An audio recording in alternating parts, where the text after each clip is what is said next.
গজল শোনাতে চাই।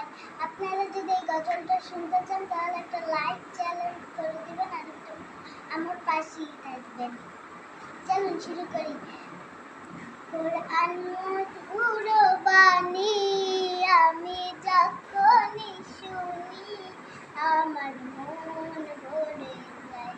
শোনো মুমিন মুসলমান, পড়ে দেখো না কুরআন, কত শান্তি পাওয়া যায়। প্রতিটি হরফে 10 নেকি আছে, যা আমলে জমা হয়। পাপের খাতা হতে পাপে যায় তোমার হেঁটে, এ কেমন বরকতময় সবারই হৃদয় মেলায়।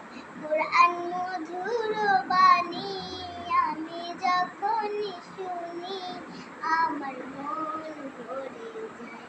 শোনো মুমিন মুসলমান, পড়ে দেখো না কুরআন, কত শান্তি পাওয়া যায়। আমার গজলটি ভালো লেগেছে আপনার, তাহলে একটা লাইক করে দিবেন।